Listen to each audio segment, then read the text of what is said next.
right, welcome folks.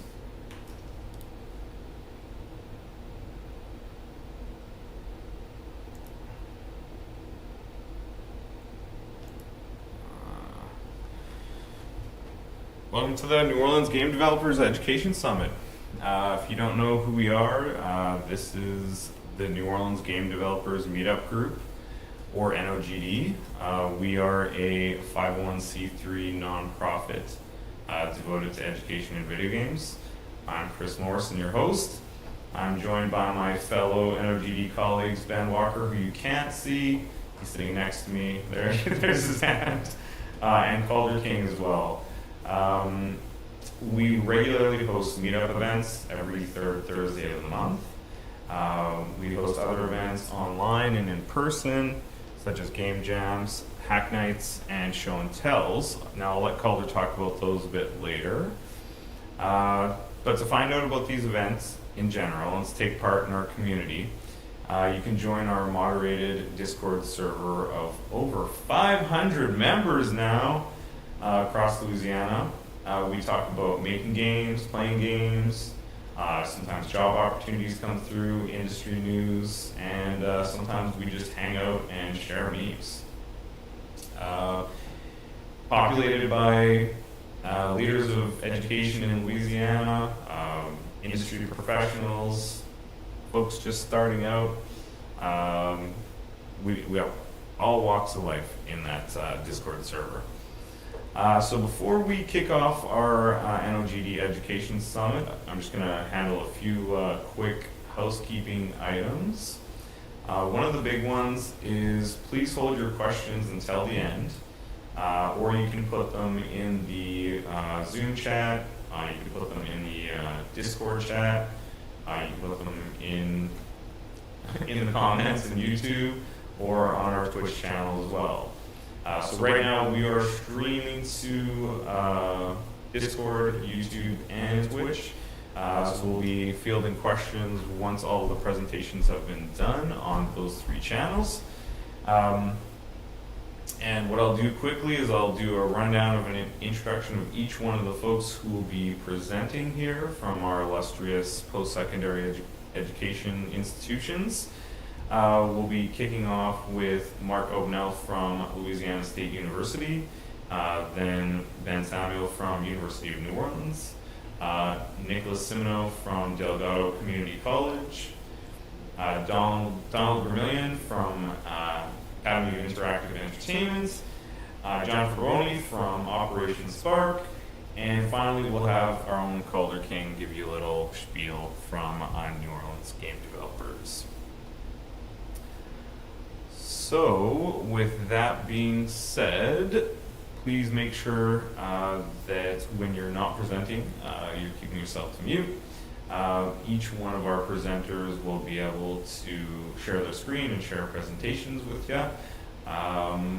We're trying to keep things to 10 to 12 minutes, maybe a little bit more, we'll see how we go. We have 6 institutions here, so we want to get through them and hopefully get your questions answered, your burning questions answered. So what we're going to do is we're going to start off with Louisiana State University. Mark, if you want to share your screen. All right, can everyone hear me? Yep. And you can all see my here. Let me share again. I just want to turn audio on just a second. Let me do that one more time, and I'll click share sound. There we go. Alrighty. Okay, so hey everyone, my name's Mark Obenel. Just a little bit about myself. I've been making games since I was, 12 years old, back in the 80s. The first computer I ever programmed and made games on was a Timex Sinclair. So we did text adventure games. This was pre-GPU, pre-hard drive, pre-floppy, well, not pre-floppy disk, but I couldn't afford a floppy disk. So I recorded on a cassette tape, which is probably something you've never seen. But that was sort of how I got my entry into the industry. And I started working professionally when I was in my early 20s. And I was lucky enough to be on the very first version of FIFA Soccer. So I worked on over 50 video games from about 1992 to 2008, and then started teaching in late 2008 and moved to Louisiana in 2013. I've been running the Digital Media Arts and Engineering program here at LSU for the last 10 years. So what is Digital Media Arts and Engineering? First off, it started as a undergraduate minor. So it's a digital media minor that has a tech focus or an art focus that's available to anyone in the college. So anyone in any program can take the DMA minor for their undergraduate degree. We're also a 2 years master degree. That's the program I founded in 2013. And then just this year, we just got approved through courses and curriculum at LSU, a 3 and 2 joint digital art and master's degree. So this allows you to get a undergraduate degree and master's degree in 5 years. So your 4th year is your last year of your undergraduate and the first year of your master's degrees, and it gets covered by TOPS. So essentially you get a master's degree and an undergraduate degree with paying for 1 year tuition for a master's degree. So that's starting this year, that just got approved. What our program does, I kept video games out of the title of the program, and you'll probably see why later in my presentation, because I've always believed strongly in the fact that this industry is much bigger than just the entertainment business. So we focus on everything 3D. So most of the software we're using is Maya, Houdini, Substance, ZBrush, Unreal, Unity, GameMaker, and that's where we do most of our work. One of the most common things we work on are, in fact, video games. We sort of run the full gamut. We do 2D game development. I'm still a strong believer in prototyping in 2D. I still think GameMaker is one of the most powerful prototyping tools. We can get games up and running really fast. And we do lots of work in 3D as well, from gray blocking, as you can see in the bottom left corner, to fully rendered worlds in UE5 in the top right.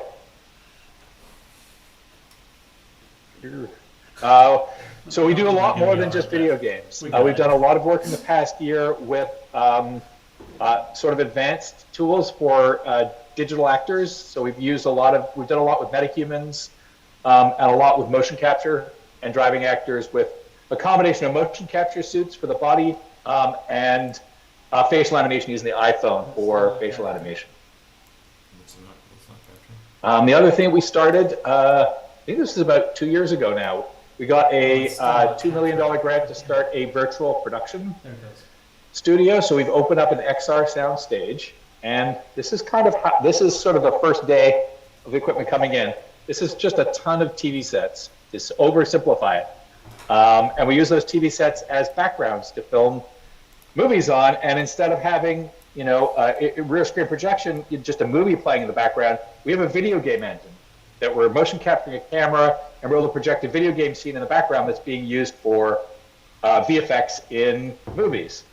So we've got a lot of games people now who are working in the film industry doing visual effects, but instead of in post-production, it's in pre-production. They do all their work before the movie even starts to roll. So I'll show you a quick video.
that entire piece was shot in the XR lab in about a day. So it probably took the team about a couple weeks. And you can see some of the work that they did on virtual actors was carried through. That was Unreal, where we rendered characters walking, but didn't render their their skeletal mesh. We just rendered the clothing to keep that effect.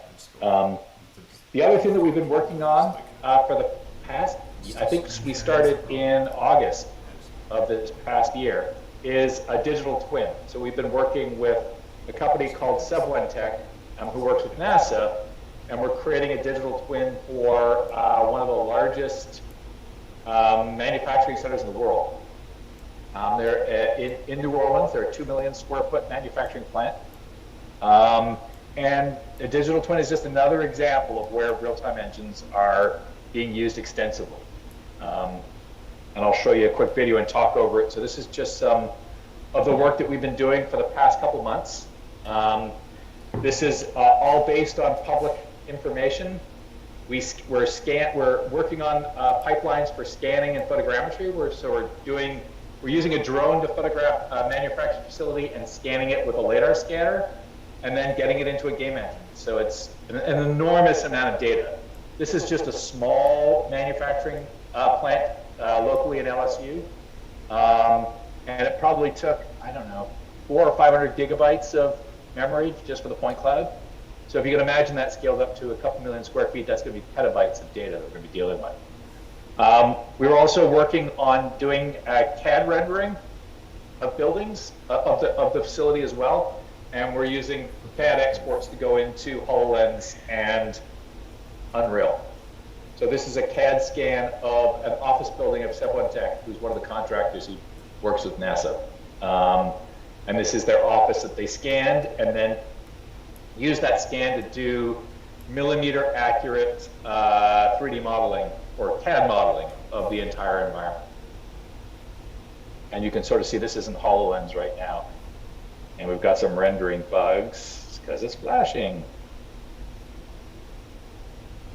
And then you've got all the wonderful hand commands you've got in the HoloLens, where you can close menus by pinching.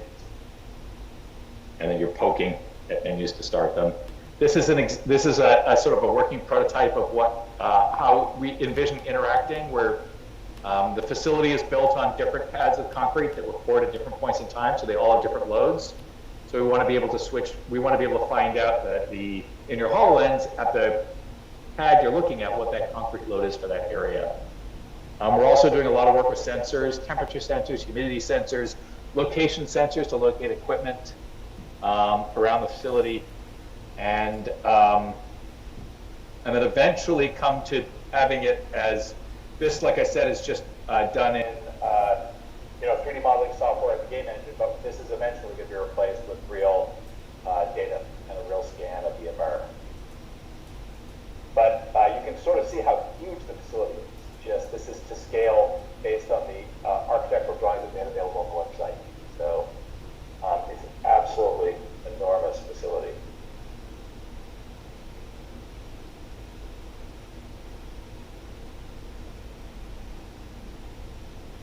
And we've just got a lot of UI work on HoloLens. Got some workers who are doing some welding.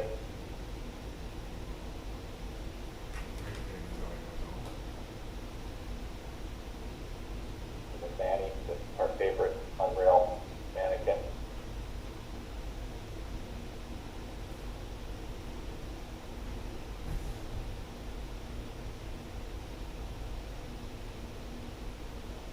Yeah, so that's a little bit of what we're up to. So we're doing a lot of work in video games. We're doing a lot of work in simulations. We've worked with the football team to do training simulators for receivers. So we've been doing a lot of work in that sort of traditional video game side as well as serious games. So if you're interested in finding out more, you can email me at mabanel@lsu.edu, and I look forward to talking to you.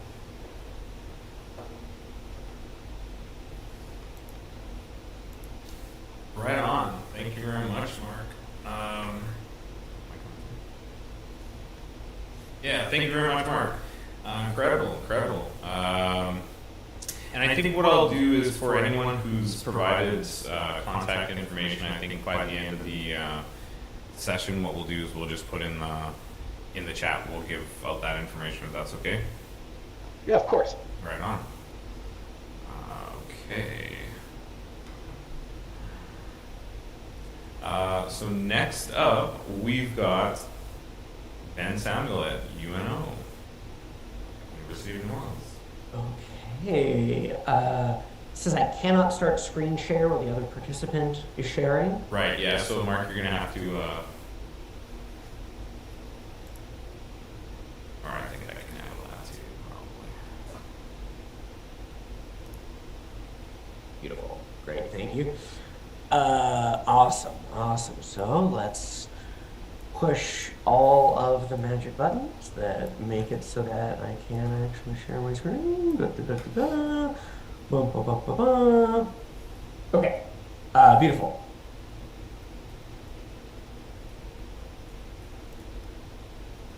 Hello, everybody. My name is Ben Samuel. I am an assistant professor of computer science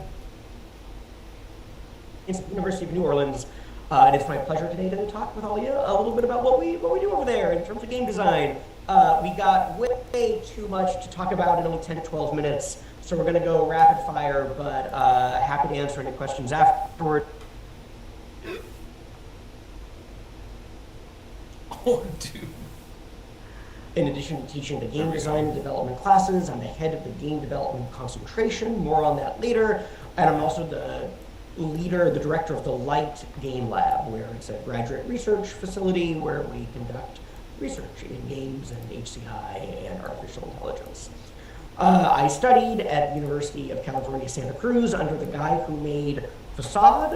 If you know it, you know it. If you don't, that's okay. But suffice it to say, my upbringing wasn't just academic. My upbringing was, I would say, indie in nature. So in addition to doing the traditional PhD studying things, I was affiliated with a couple of teams that made games that I was pretty proud of, including the game Prom Week, which took a lot of inspiration from like social psychology, like Irving Goffman, and basically created a game like The Sims, where the characters were capable of, reasoning about all these different social norms, and the social norms themselves were encoded by doing a lot of like ethnographic analysis of media artifacts like Mean Girls and Twilight, real high quality writing, and I'm happy to say that it won some praise. Like it was nominated and won things at IndieCade, at the IGF, at GDC, and other things besides. Also, in addition to being a computer scientist, I am an actor. I have a background in theater, and my game Bad News is a beautiful combination of both game design and social simulation, and also live theater. In this game, we procedurally generate a town. The town is populated with all of these, again, procedurally generated people who all have their own perception of reality. That perception is affected by all of them talking amongst each other, but that memory might fade over time. They can also lie to each other, so it can be incorrect. And in the game, someone passes away, a John Doe, a Jane Doe passes away, and you, as the player, are cast in the role of the county mortician's assistant. And so you need to identify the next of kin of the deceased and notify them of the bad news. And you do this by interacting with a live actor and talking in real-time conversation. And happily enough, this game also won a bunch of awards. We've toured it internationally. We've toured it at film festivals, showcased at the San Francisco Museum of Modern Art. And I bring all of this up just to say that this is the kind of spirit that I try to infuse all of my classes and all of my research with. I think we all know here already, but it's still warrants being said, that game development is, of course, a very technical skill. It's in the Department of Computer Science at UNO, but it demands just as much creativity, spirit, passion, and art. And we really try to nurture that and encourage that in all of our students. The computer science department in general, I do have to say is that if you study game dev at UNO, you are getting a computer science degree first and foremost, so you're learning all the fundamental building blocks of algorithmic thinking to the classics like data structures and assembly language to networking and computer ethics and operating systems, all these things. So you are getting a traditional computer science degree, which of course can make you open many doors professionally. A thing that I really love about UNO is that it is what's considered an R2 institution. So there's a lot of research opportunities. We'll talk more about that a little later, but it also is an institution that really heavily values teaching. And so I think that a lot of the faculty and a lot of the students are just generally very happy. There's a real sense of community and camaraderie. We've got people like Dr. Tony here, who's our student support specialist, who can help students along every step of the way. And again, I said this already, but as clearly evidenced by just this smattering of stock photographs, computer science education can lead to lots of prosperous, happy, smiling careers. Joking a little bit, but the message is real. Like, sometimes, I guess, at job fairs or at opportunities where parents can come with their students at UNO, I sometimes hear a lot of parents voice concerns about their students over specializing in video games. And again, if you're a parent here thinking about where to send your kid off to college, nothing could be further from the truth. No danger of over specializing. Again, don't forget, all those doors will be open to you. Though, that said, the Greater New Orleans Job Report, which it says 2022 right here, but it just came out yesterday, earlier today, this week for sure, hot off the presses, identifies video game development as being one of the top 5 emerging professions here in New Orleans. So, you know what, maybe you don't even need any of those other doors to be opened. Maybe games are good enough, but at UNO, we've got those 4 concentrations, game dev, cybersecurity, bioinformatics, and then machine learning and AI. So you know what, if you come for UNO for the games and your heart takes you to a different place, we've got you covered. But I, as I said, am the head of the game dev concentration, so that's what I'm here to talk with you about.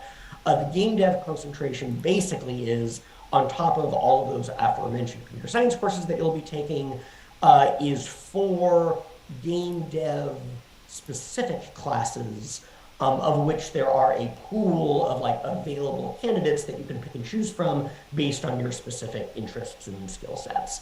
So the pool includes things like computer graphics and mobile application development and AI, and there's a full stack web development course, things like that. And I also, kind of tying in a little bit to what I was talking about the beautiful harmony of tech and art, another thing that we really value in the concentration is a focus on the user, a focus on conducting user studies, on playtests, and learning about design research, learning what it means to develop a program not just for yourself, but that is intended to be built by others. And all of that is kind of baked in, woven into the hearts of all of these classes here. But of course, what would a game program be without courses specifically focused on making games? At UNO, we've got 2 core classes in the concentration: fundamentals of game development and advanced game development. The fundamentals course covers both developing a critical discourse around games, i.e. how to analyze games, speak about them, write about existing games, and identify specific elements that can help or hinder students design exploits of their own work. But it's also about creating games. Students create a 2D game and a 3D game in the class. And then, I've just got a bunch of screenshots of things that people have made. Students use all different types of tools, from Unity to Unreal to the Pico 8 fantasy console, the Game Maker Studio, to Godot, to Torque, to everything in between. We've got platformers, we've got roguelites, we've got adventure games, we've got, variants of Rollerball, we've got a Watership Down adaptation. We've got this incredible kind of gravity game where you're jumping from planet to planet. We've got racing games. We've got games with Metal Gear Solid, AI trying to dodge AI agents in the dark. Narrative games. This game in the lower right corner, Blind, beautiful game, pitch black, but there's things that you can do that can create sound waves that illuminate the world in front of you. this colony in the lower right is this RTS game where you're managing bees and developing a hive, and based on the nectar that you collect, your hive grows in different ways. We've got games with interactive tutorials, we've got football management sims, we've got multiplayer dogfights, we've got these weird surrealist dreamscapes, we've got arrows, we've got people preaching words about protein, we've got survival horror, we've got 2D Dark Souls, we've got samurai sims. All of the students are encouraged to pursue all of these different things, and I couldn't be more proud of what they've made. And all of that's just in the intro game class. We also teach the advanced game development class, and the advanced game dev class is co-listed not only in computer science, but also in the fine arts department. So it's taught by me and my colleague, Dan, who currently is doing a stint at NOCA. He's in one of the chairs at NOCA right now, but pretty sure we're going to get him back for next year. And in the advanced game dev class, we basically simulate running a game development studio. So students individually prototype and eventually pitch games in a green light pitch process. Of all of the games pitched, 2 or 3 are selected for teams to form around them, and then students form roles on these teams. So you're learning about, not only more technical development, but also learning about Scrum and Agile development, cross-disciplinary communication, and things like that. Again, we've just got some more screenshots of some of the things made in this. Again, I could, talk about this all day. Kindle Light had a lot of really talented artists, a lot of beautiful concept art. We had like a rage quit game, Tarot here. We had Cat Noir, a cat that watches a crime thriller and falls in love and wants to be a detective themselves. We had a Match 4 game, Quadris, where you are reconstituting the elements, the atoms to make a new universe.